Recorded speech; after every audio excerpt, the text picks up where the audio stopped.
अगला practice set number 9 है।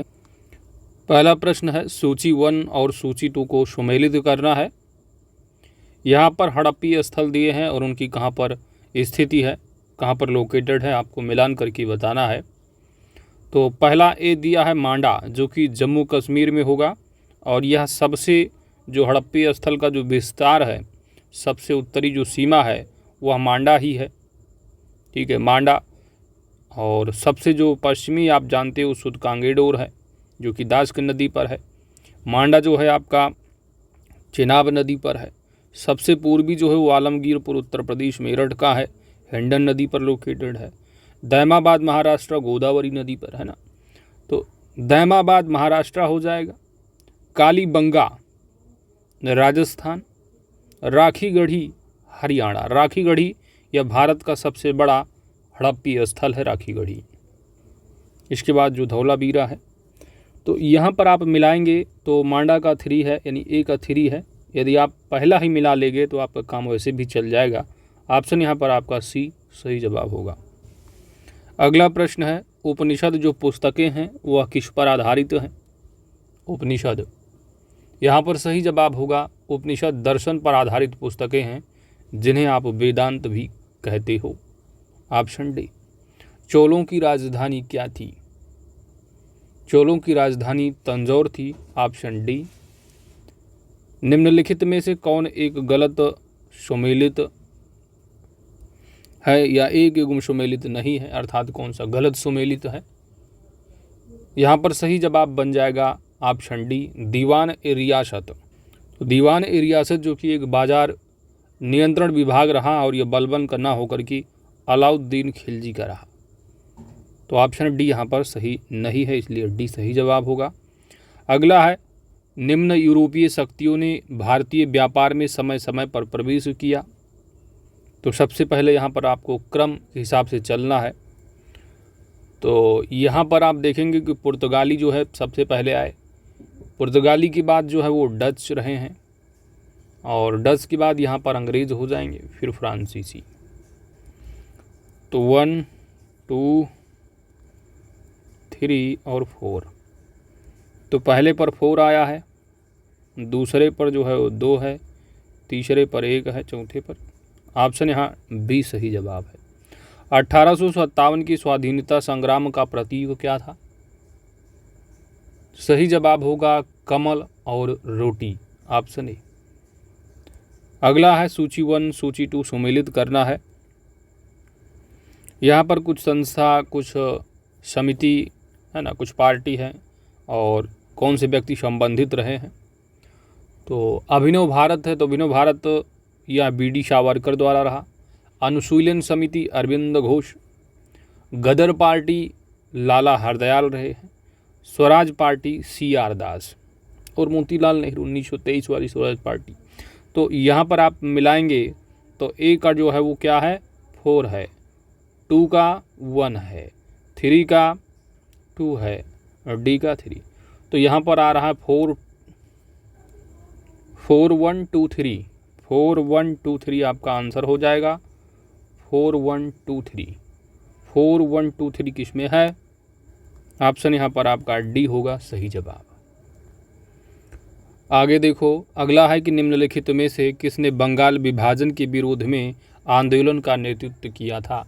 बंगाल विभाजन के विरोध में सुरेंद्र नाथ बनर्जी। Option A. अखिल भारतीय हरिजन संघ की स्थापना किसने की थी? अखिल भारतीय हरिजन संघ की स्थापना ऑप्शन ए महात्मा गांधी ने। निम्नलिखित में से किस अधिनियम के द्वारा अंग्रेजों ने भारत में सबसे पहले परोक्ष निर्वाचन प्रणाली की शुरुआत की थी? ऑप्शन यहाँ पर आपका डी होगा 1892। संसार का सबसे बड़ा द्वीप कौन सा है? तो दुनिया का सबसे बड़ा जो द्वीप है वो ग्रीनलैंड है। ऑप्शन यहाँ पर आपका बी होगा। विश्व की सर्वाधिक लंबी पर्वत श्रृंखला कौन सी है? वह है एंडीज। Option B. सूची 1 और सूची 2 को सम्मिलित करना है और आपको यहाँ पर मिलान करके बताना है। तो उकाई कहाँ पर लोकेटेड होगा? उकाई है गुजरात का। पतरातू झारखंड होगा। पेंच जो है आपका मध्य प्रदेश में पड़ता है, और डाभोल जो है, पेंच आपका मध्य प्रदेश हो जाएगा, डाभोल आपका महाराष्ट्र। तो ए का 2 है ऑप्शन यहाँ पर आपका बी सही जवाब बन जाएगा। अगला प्रश्न है सूची 1 सूची 2 को मिलान करना है। परियोजना दे रखी है और किस नदी पर लोकेटेड होगी। भाखड़ा दिया है, ठीक है। तो भाखड़ा जो परियोजना है, तो भाखड़ा नांगल परियोजना आपकी जो है वो सतलुज नदी पर होगी, हीराकुंड महानदी पर होगी, इडुक्की जो है वो पेरियार, और नागार्जुन जो है कृष्णा नदी पर। तो इस प्रकार आप देखेंगे ए का जो है वो 4 है, ऑप्शन यहाँ पर आपका बी जो है वो सही जवाब बन जाएगा, बी का 3, ठीक है। चलो अगला प्रश्न है, पर्वतीय दर्रे दे रखे हैं और किस राज्य में लोकेटेड है, आपको मिलान करके बताना है। पहला दिया है बुमला, तो बुमला जो है ये अरुणाचल प्रदेश में लोकेटेड होगा। जेलेपला सिक्किम में होगा, ठीक है। जेलेपला कहाँ होगा, सिक्किम में।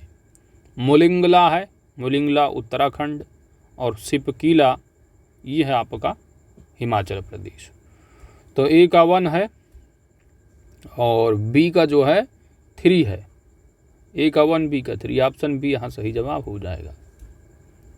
नेक्स्ट है कि 1991 में नई आर्थिक नीति में अपनाई गई मुख्य रणनीति क्या थी। 1991 में नई आर्थिक नीति में अपनाई गई मुख्य रणनीति क्या थी। उदारीकरण प्लस निजीकरण प्लस वैश्वीकरण, ऑप्शन यहाँ डी होगा सही जवाब। ऑपरेशन फ्लड का संबंध किससे है, तो ऑपरेशन फ्लड या आप जो आपका वाइट रिवोल्यूशन है यानी श्वेत क्रांति एक ही होगा, ठीक है। तो यह दुग्ध क्रांति, ऑप्शन यहाँ पर आपका 20 सही जवाब है। अगला प्रश्न है कि भिलाई स्टील संयंत्र एक कैसा उपक्रम है, सार्वजनिक है, निजी है, सहकारी है, या जॉइंट है, सार्वजनिक निजी दोनों। तो यहाँ पर जो भिलाई स्टील संयंत्र है एक पब्लिक सेक्टर है यानी सार्वजनिक, ऑप्शन यहाँ पर ए सही जवाब होगा। मेक इन इंडिया कार्यक्रम का जो लोगो है वो है क्या, मेक इन इंडिया कार्यक्रम का लोगो शेर है। आबिद हुसैन समिति का जो संबंध किससे है, आबिद हुसैन समिति, ऑप्शन बी लघु उद्योग से। अगला प्रश्न है कि ग्राम जो पंचायत के निर्वाचित प्रतिनिधियों का जो कार्यकाल होता है कितने वर्ष का, 5 वर्ष का। वर्ष 2000 ईस्वी में निम्न में से किस राज्य का गठन नहीं हुआ था। 2000 ईस्वी में किस राज्य का गठन नहीं हुआ था। तो 2000 ईस्वी में 3 नए राज्यों का गठन किया गया था, जिसमें उत्तराखंड, झारखंड और उत्तराखंड रहा है ना, झारखंड रहा है, और तेलंगाना तो 2014 का है ना। तो छत्तीसगढ़, ऑप्शन यहाँ पर आपका सी होगा सही जवाब। किसी भारतीय राज्य की प्रथम महिला राज्यपाल कौन थी, किसी भारतीय राज्य की प्रथम महिला राज्यपाल, सही जवाब बन जाएगा सरोजिनी नायडू, ऑप्शन डी। अगला प्रश्न है कि राष्ट्रपति पद में रिक्ति की स्थिति में उपराष्ट्रपति अधिकतम कितनी अवधि के लिए राष्ट्रपति के तौर पर कार्य कर सकते हैं।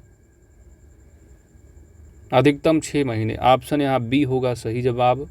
निम्नलिखित में से क्या भारत की संविधान की विशेषता नहीं है, विशेषता नहीं है। तो संविधान की विशेषताएं आपके सिलेबस में भी है। यहाँ पर आपका सही जवाब बन जाएगा, भारत का संविधान जो है संघीयता की बात करता है, मूलभूत अधिकार है, सत्ता का विभाजन है। एकात्मक जो प्रणाली दिया है यह गलत है, ऑप्शन यहाँ पर डी होगा सही जवाब। ध्वनि निम्नलिखित में से किस माध्यम से तीव्रता से गुजरती है, ध्वनि, यहाँ पर आपका सही जवाब बनेगा ऑप्शन बी ठोस।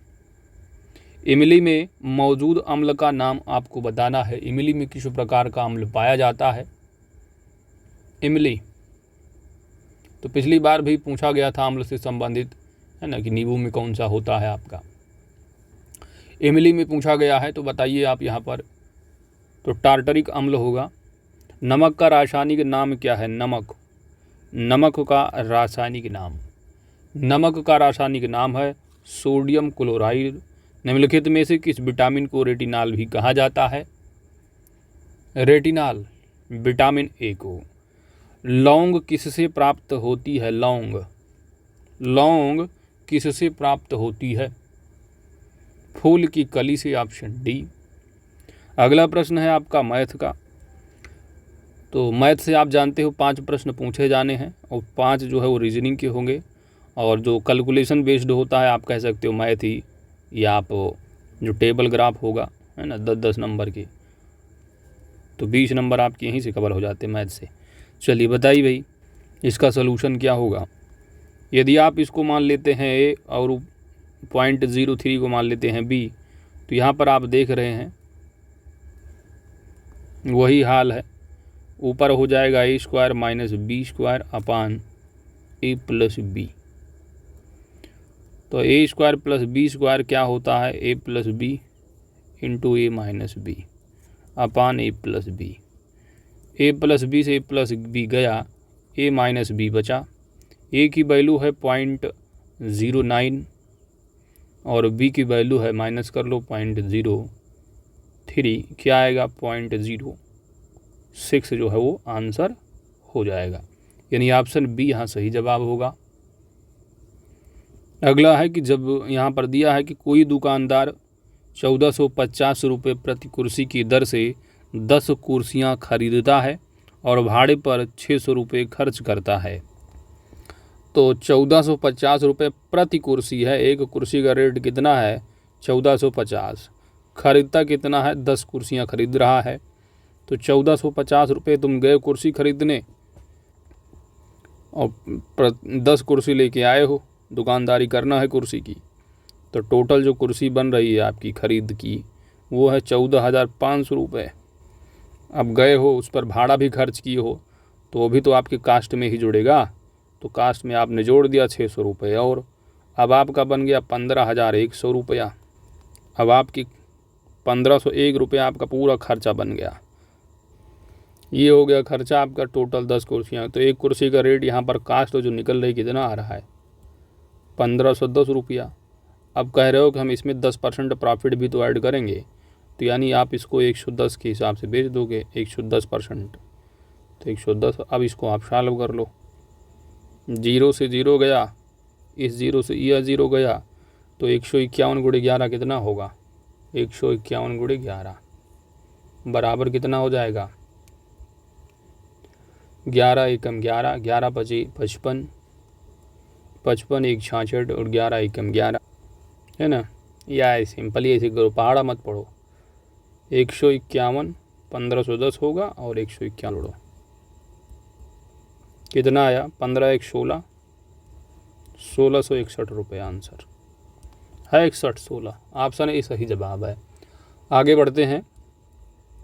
अगला है आप 0.08 इंटू 0.023 डिवाइड बाई कितना दिया है? 0.004 का मान आपको ज्ञात करना है। अब यहाँ पर पॉइंट दे के घबरा गए होंगे थोड़ा, तो इसको आप लिख लो पॉइंट को हटा करके, तो इसको लिखोगे आप 8/100 गुणे 23/100 ना, फिर बटे लगाओगे आप, डिवाइड बाई कितना है? ये है 00, 4/1000 लिख लो आप इसको, तो कितना आया ये? 8/100 गुणे 23/100 गुणा कितना? 1000/4, 4 से काट दो, 4 दूना 8। अब नीचे यहाँ पर 100 दिया है और ऊपर 1,000 है, कैंसिल कर दो आप, 10 जाएगा, फिर 10 से काट दो 10, तो 23 गुणे कितना आया? 2 गुणे 23 डिवाइड बाई 10, 23 दूना हो गया 46, 46/10 यानी 4.6। ऑप्शन यहाँ पर आपका बी सही जवाब है। अगला देखो 34 नंबर, √5 है, इसके बाद दिया है यहाँ पर 3√7 है और 4√13 है, और इन संख्याओं में से सबसे बड़ी संख्या कौन सी है आपको मालूम करना है। तो इसी तरह आप पिछले सेट में भी कवर करके आ चुके हो कि इसकी जो घात देखो यहाँ पर √5 है, ठीक है, √5 दिया है, इसको आप लिख सकते हो 5 1/2, या सिंपली आप ऐसे कर लो इसको, क्योंकि रूट है, ठीक है, सब अंडर रूट ही दिए हैं तो कोई दिक्कत नहीं है। ये बराबर ये हो गया। इसके बाद आप इसको किससे लिख सकते हो, इसको अंडर रूट में लेके आओगे तो ये 3 जो बाहर हुआ है, 3 जब अंदर रहा है तो यानी 3 स्क्वायर रहा होगा, तो ये 3 × 7 कर लो इसको। और इसको कैसे लिख सकते हो आप, इसको आप लिख सकते हो 4, तो अंदर जाएगा तो ये हो जाएगा 4 स्क्वायर × 13, ठीक है। तो तीनों में आप तुलना करो, ये एक तो √5 है, दूसरा जो बन रहा है 3 × 3 = 9 और 9 × 7 = 63 √63 है, और तीसरा 4√13 कितना बन रहा है, 4 × 4 = 16, 16 × 13 है, तो 16 × 3 = 48 और 16 × 160 यानी 208 बन रहा है अंडर रूट, ठीक है, अंडर रूट 208। अब इसमें आपको बड़ा कौन सा दिख रहा है, 208, तो 208 वाला कौन सा है, 4 √13, यही की वैल्यू आ रही टोटल यहाँ पर, तो आपका आंसर जो है वो सी सही जवाब बन जाएगा। आगे बढ़ते हैं दोस्तों, 35 नंबर है। 75 अंकों का औसत 45 है, पहले 50 अंकों का औसत 42 है और अंतिम 26 अंकों का औसत 52 है, तो 50वां अंक ज्ञात करें। तो यहाँ पर 75 अंकों का जो औसत है, 75 अंकों का औसत वह 45 बताया जा रहा है, ठीक है। 75 अंक दिए हैं, इनका औसत 45, यानी 75 जो अंक रहे हैं उनका टोटल योग किए होंगे, डिवाइड बाई आप 75 किए होंगे, तब आया होगा आपका 45। तो इस तरह आप कर लोगे कि जो 75 अंकों का मूल्य कितना होगा, 75 अंकों का योग कितना रहा होगा, कैसे करोगे भाई, 45 रहा है गुणे 75 कर दोगे। अब आगे क्या कह रहा है, इसको यहीं छोड़ दो, भी कैलकुलेशन में हो जाता कटे कोटे। अब यहाँ पर आप देखो अगला दिया है कि पहले 50 अंकों का औसत जो है वो 42 है, तो 50 अंकों का देख लो आप, 50 अंकों वाला औसत, तो इनका जो योग टोटल अंकों का रहा होगा 50 अंकों का, वो 42 गुणे कितना 50। फिर अंतिम 26 अंकों का बताया जा रहा है, 26 अंकों का, 26 अंकों कितना होगा, 52 है गुणे 26 अंकों का है, तो ये हो गया 52 गुणे 26। अब यहाँ पर आपको 50वां अंक निकालना है, 50वां अंक, तो 50वां जो अंक होगा आपका कैसे निकलेगा, 50वां अंक, जो 50वां अंक रहा होगा, ये जो 50वां अंक होगा, आपने देखा 75 अंकों का योग, 75 अंकों का जो योग है वह कितना है, 75 अंकों का योग आप करोगे, इन 75 में ये 50 अंक भी शामिल रहा होगा, तो पहले आप क्या कर लो, ये 50 जोड़ो 50 अंकों वाला, तो 50 अंकों का योग टोटल कितना है दोस्तों, 42 गुणे 50 है, तो ये 50 अंक हो गए और टोटल 75 अंक हैं, तो 50 की अंक की ये वाले हो गए योग, और 26 अंकों का और दिया है, तो इसमें 26 और जोड़ो आप, तो 76 अंक पे पहुँच जाएंगे हम। तो 26 अंकों वाला कितना है, 52 गुणे 26, ठीक है। तो 50 अंक इधर और 26 अंक ये 76 अंक हो गया। यदि इसमें से हम 75 निकाल देंगे तो एक अंक वही कॉमन हो जाएगा 50वां, तो 75 अंकों का योग कितना है भाई, ये 76 हो गया, 50 + 26 76 हो गए। इसमें से अगर हम 75 अंकों वाला निकाल दें, यानी 45 गुणे 75, तो हमारा 50वीं संख्या अपने आप आ जाएगी। तो इसको आप सॉल्व कर लो, कितना आ रहा है ये, 42 गुणे 50 कितना होगा, 42 का आधा हो जाएगी 21, तो यानी 2100 हो गया ये। और ये 52 गुणे 26 कितना होगा, वो तो 26 का आधा 13 हो जाएगा, 26 दूना 52 यानी 1352 आ जाएगा ये। तो आपने इसे पूरा जोड़ लो, कितना आएगा टोटल, 1300 + 2100, तो ये हो गया पूरा 3400 कितना 52, ठीक है, 3452। और यहाँ पर ये कितना है 45 है, 45 गुणे 75 है। और 45 गुणे 75 कितना आएगा दोस्तों? तो यदि आप 45 का 75% निकालोगे 11 चौक 44, 45, 11 तियाँ 33, 33.75 आएगा।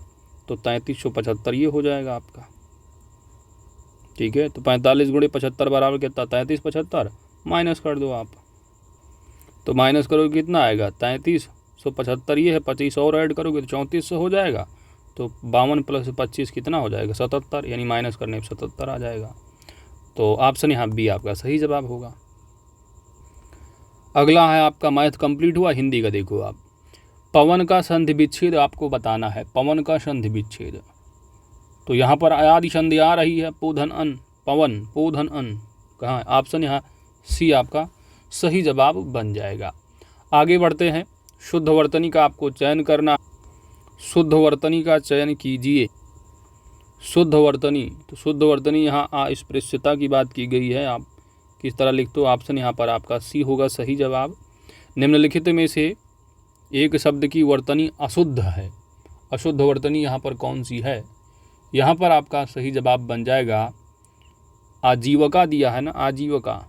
आजीविका एक अशुद्ध वर्तनी है। ऑप्शन यहाँ पर आपका सी होगा सही जवाब, क्योंकि इसकी अगर शुद्ध वर्तनी बनाओगे तो आजीविका होता है ना। यहाँ पर गलत लिखा हुआ। महल के भीतरी भाग को किस शब्द में जानते हैं? अर्थात आप कह सकते हो महल के भीतरी भाग को एक शब्द में आप क्या कहोगे?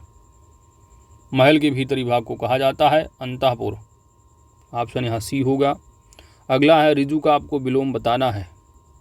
ऋजु का विलोम, ऋजु का विलोम जो होगा वह होगा वक्र। ऑप्शन यहाँ होगा सी सही जवाब। ठीक है, इंग्लिश पैराग्राफ वाला है, इसको आप पढ़ करके आंसर देना है पैराग्राफ को। तो आराम से पढ़िएगा, पीडीएफ आपको मिल जाएगी। यहाँ पर जो इनोनिम्स हैं, जो आपका सिंटोनिम्स इनोनिम्स से आप पूछा जाता है उसको देख लेते हैं। आप देख रहे हैं कि 100 में जो है 70 प्रश्न की जो है ना, इसमें आप देखेंगे तो 65 लगभग जो है 67 प्रश्न आपको इसी सेट से कवर हो जा रहे हैं सारी के। टाइम मिलता है तो जो आपका जो टेबल ग्राफ वाला है, जो टाइम बच रहा है, पीडीएफ तो मिल ही जा रही, टाइम के लिए जो है वहाँ पर देखेंगे उसको, जो ग्राफ वाला है, क्योंकि भाई वहाँ पर 20 नंबर आपके पक्के आने हैं।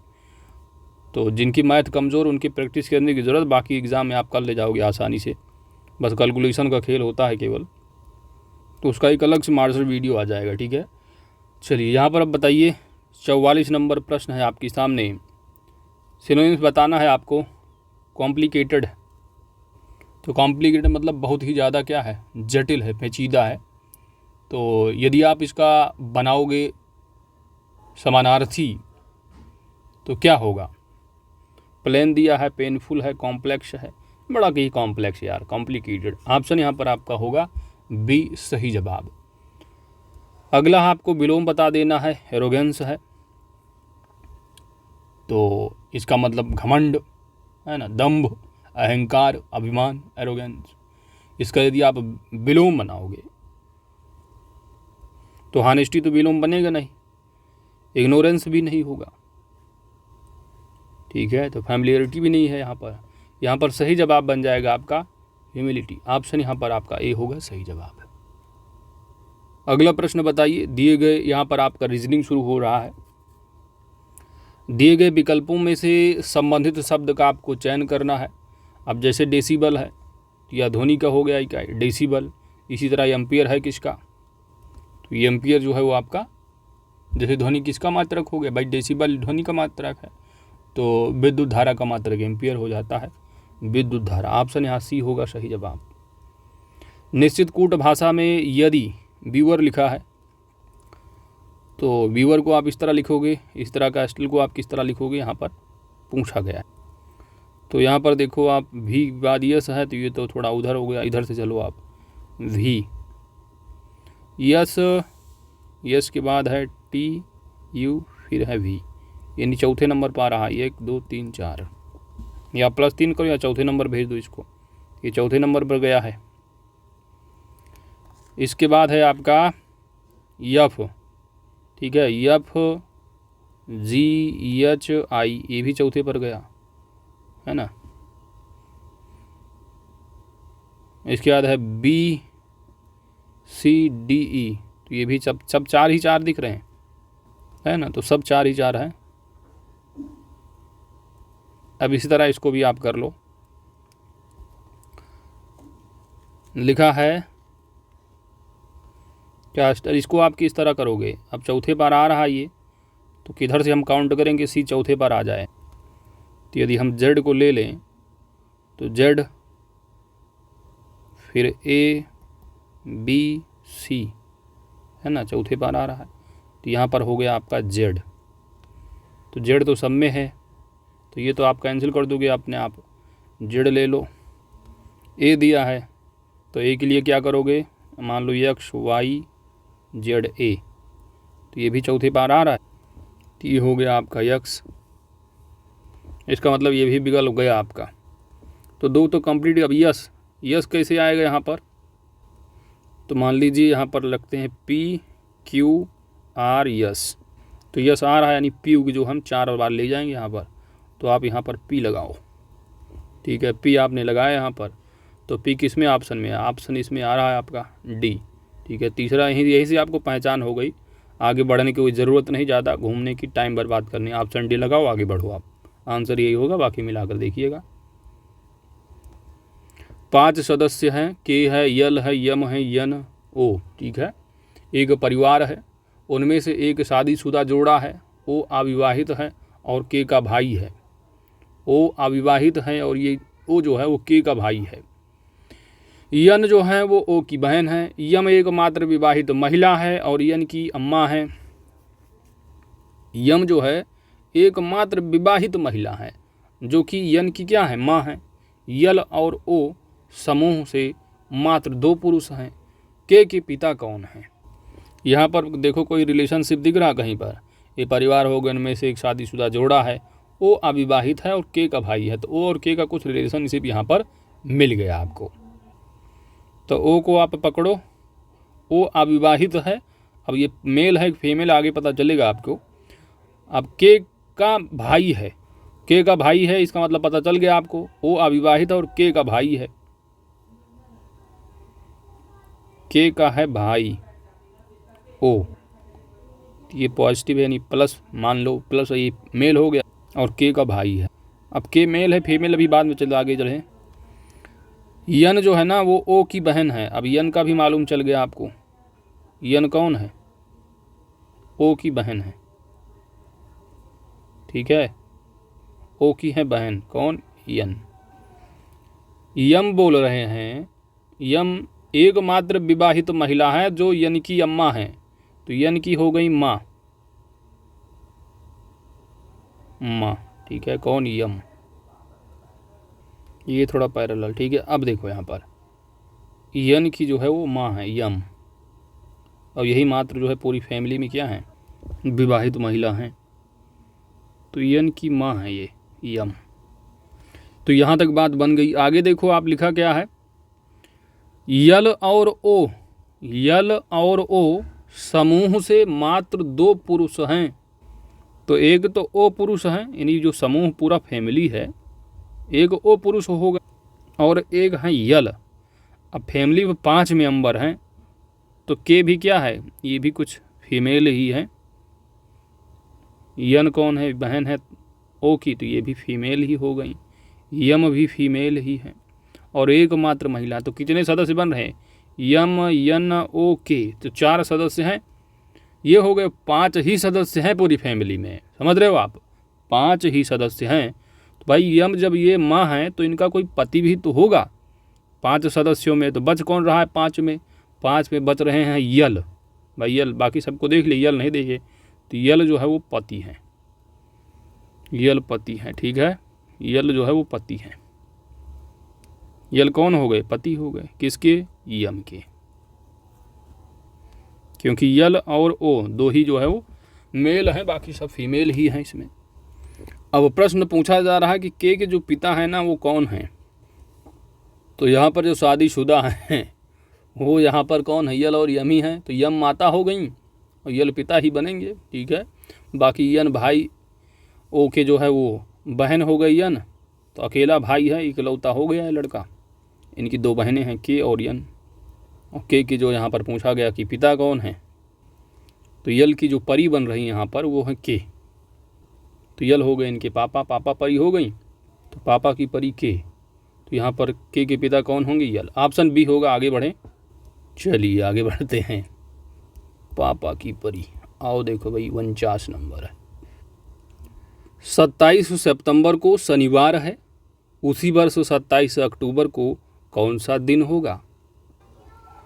तो यहाँ पर आप क्या चाहे साथ साथ जोड़ते चलो, या यहाँ पर सितंबर को जो महीना बनता है कितने दिन का होता है, सितंबर का महीना आपका हो गया अगस्त सितंबर, यानी 30 मंथ का होता है, 30 दिन का। तो यहाँ पर 27 3 30, 3 दिन इसमें बच रहे हैं, और 27 अक्टूबर को आपको कौन सा दिन निकालना है। 27 और जोड़ो, दिन आ गया टोटल 30, सो 7 से आप डिवाइड कर दो, 7 चौक 28, 2 आपका शेष फल बचेगा। तो शनिवार जो है, शनिवार में आप 2 और ऐड कर दो, तो शनिवार अगला एक और ऐड करोगे तो रविवार एक और ऐड करो, तो हो गया आपका सोमवार। आंसर यहाँ पर आपका डी सही जवाब हो जाएगा, सोमवार। ज़्यादा कन्फ्यूजन हो रहा तो आप यहाँ पर ऐड करो। 27 दिया है, 28 को होगा रविवार, 29 को होगा सोमवार, 30 को हो जाएगा मंगलवार, 1 तारीख को बन जाएगा बुध। जब 1 तारीख को बुध है, 1 तारीख को बुधवार है, तो 8 को भी बुधवार होगा। फिर 8 7 15 करोगे, 15 7 22 करोगे, और 22 7 29 कर ले जाओगे। 29 को बुधवार पड़ रहा है, तो 27 को क्या रहा होगा, 28 का रहा होगा मंगल, और 27 को क्या रहा होगा, सोमवार। तो आंसर वही है। आगे देखो, निर्देश दिए गए हैं कि 4 शब्द दिए गए हैं, जिनमें से 3 जो है किसी न किसी तरह समान है और एक असमान है। उस असमान शब्द का आपको चयन करना है। ताजमहल के आगे लिखा हुआ है आगरा, तो यानी आगरा में स्थित बात लोकेशन की गई है, बात बिल्कुल सही है। इंडिया गेट नई दिल्ली में, यह भी सही है। विक्टोरिया स्मारक कहाँ पर है, कोलकाता में, यह भी बात सही है। कोणार्क को उड़ीसा बताया जा रहा है, अब जल्दी जल्दी में पढ़ के लगा दिए, बिल्कुल ये भी सही है, कन्फ्यूज आगे। तो कोणार्क का अगर सूर्य मंदिर होता, ब्लैक पगोड़ा, ठीक है, तो कोणार्क का सूर्य मंदिर, यानी कोणार्क एक शहर है जो कि लोकेटेड है उड़ीसा में। बाकी यहाँ पर आप देख रहे हैं, बाकी सभी क्या है, स्मारक और उनकी लोकेशन है। यहाँ पर शहर लोकेशन हो गया, तो शहर है ये, ना कोई स्मारक। तो ऑप्शन डी अलग हो गया एक तरह से, ऑप्शन डी सही जवाब। अगला प्रश्न है कि जून 2022 में कौन भारतीय प्रेस परिषद की पहली महिला अध्यक्ष बनी है। यहाँ पर आपका सही जवाब बनेगा न्यायमूर्ति रंजना प्रकाश देसाई, ऑप्शन सी। किस भारतीय प्रौद्योगिकी संस्थान द्वारा भारत में जल की समस्या को हल करने के लिए एक्वामैप नामक एक नए अंतर अनुशासनात्मक जल प्रबंधन और नीति केंद्र की स्थापना की गई है। IIT मद्रास। भारत का पहला ग्राफीन नवाचार केंद्र किस राज्य में स्थापित किया जा रहा है। भारत का पहला ग्राफीन नवाचार केंद्र किस राज्य में, ऑप्शन यहाँ बी केरल। हाल ही में कौन भारतीय अभिनेत्री फ्रांस की फैशन कंपनी लुइस वेटन की पहली भारतीय ब्रांड एम्बेसडर बनी है। सही जवाब होगा ऑप्शन डी दीपिका पादुकोण। किस शहर में भारत का पहला बायोगैस से चलने वाला EV चार्जिंग स्टेशन चालू किया गया है, इलेक्ट्रिक व्हीकल चार्जिंग स्टेशन। यहाँ पर आपका सही जवाब बन जाएगा दोस्तों मुंबई। अगला प्रश्न है कि जनवरी 2022 में प्रसिद्ध कथक नर्तक बिरजू महाराज यानी बृजमोहन नाथ मिश्रा का निधन हो गया, वह किस घराने से संबंधित रहे। यूपी स्पेशल में आप इनको बहुत पढ़ लिए होंगे, घोर घोर के पी गए होंगे। यहाँ पर आपका सही जवाब बन जाएगा, यह जो रहे हैं लखनऊ घराना से, और लखनऊ में आप यहाँ कह दोगे कि कालका विंध्यादीन घराना, ठीक है। तो लखनऊ के कालका विंध्यादीन घराने से संबंधित थे, तो इनको जो है एक पद्म भूषण भी जो है इनको पद्म विभूषण से भी नवाजा गया है 1986 में। ऑप्शन यहाँ बी होगा लखनऊ घराना या कालका विंध्यादीन घराना। अगला प्रश्न है कि 22 मार्च 2022 को केंद्रीय जल शक्ति मंत्री गजेंद्र सिंह शेखावत द्वारा विश्व जल दिवस के अवसर पर शुरू किए गए अभियान का क्या नाम है। सही जवाब होगा ऑप्शन 2 सुजलाम 2। ठीक है, तो ऑप्शन यहाँ डी होगा, सुजलाम 2 सही जवाब। अगला जो प्रश्न है वो है जून 2022 में कौन राज्य अथवा केंद्र शासित प्रदेश एक राष्ट्र एक राशन कार्ड योजना को लागू करने वाला देश का 36वां राज्य बन गया है? Option A Assam.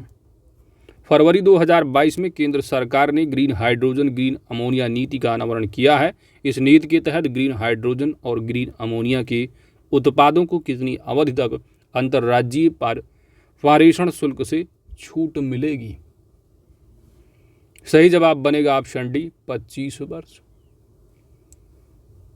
मई 2022 में किस भारतीय पत्रकार को मरणोपरांत पुलित्जर पुरस्कार 2022 प्रदान करने की घोषणा की गई है? सही जवाब होगा ऑप्शन बी दानिश सिद्दीकी को। लोसार उत्सव किस जनजाति के लोगों द्वारा मनाया जाता है? लोसार उत्सव। सही जवाब होगा ऑप्शन डी मोनपा। अगला प्रश्न है उत्तर लखनऊ जो है किसकी राजधानी है? यूपी की। निम्नलिखित में से एमनेस्टी इंटरनेशनल किससे संबंधित है? Amnesty international. ऑप्शन यहाँ पर ए होगा मानवाधिकार। विष्णु शर्मा द्वारा रचित पशुओं पर आधारित नीति कथाओं के प्रसिद्ध संग्रह का नाम क्या है? ऑप्शन यहाँ सी होगा पंचतंत्र। मैड्रिड किस देश की राजधानी है? मैड्रिड।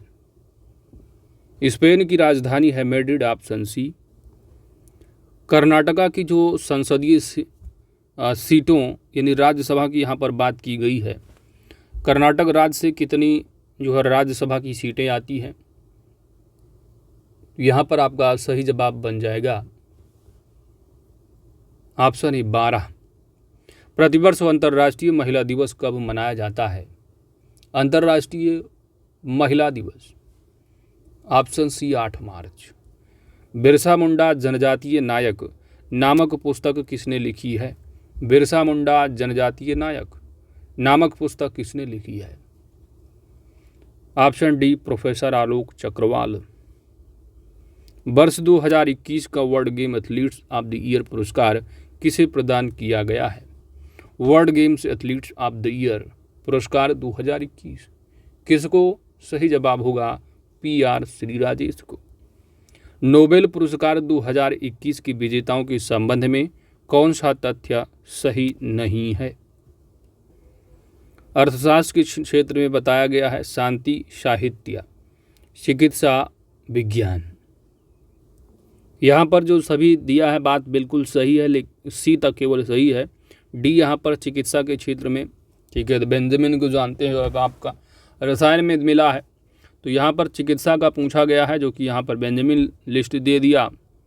और चिकित्सा के क्षेत्र में जो दिया गया है वह जो है डेविड जूलियस को, ठीक है, तो डेविड जूलियस और आर्डम पाटापोसियन को मिला था चिकित्सा के क्षेत्र में, इसलिए यहाँ पर डी जो है गलत है, ऑप्शन डी सही जवाब होगा। बाकी आपका जो प्रश्न रहा है 70 तक कंप्लीट हो गया, जो कि गद्यांश के लिए आपको PDF आपको मिल जाएगा। गद्यांश को पढ़कर आपसे आराम से आंसर दीजिए, और जो टेबल और ग्राफ वाला है इसको भी आप कवर करिए। कैलकुलेशन का खेल होता है, केवल कैलकुलेट करना होता है, ठीक है। ग्राफ दे देंगे, उसी को आप देखो शेयर मार्केट की जरा ऊपर नीचे। चलिए दोस्तों, तो इसका PDF आपको मिल ही जा रहा है। वीडियो कमेंट बॉक्स में जाइए, वहाँ पर आपको मिल जाएगा पिन किया हुआ, डाउनलोड कर लीजिए, आराम से इसको सॉल्व करिए और आंसर की भी मिलाइए, प्रैक्टिस कीजिए। तो इसी के साथ आपका सेट नंबर 9 कंप्लीट हो जाता है दोस्तों। वीडियो को लाइक शेयर कमेंट जरूर कीजिए। Thanks for watching.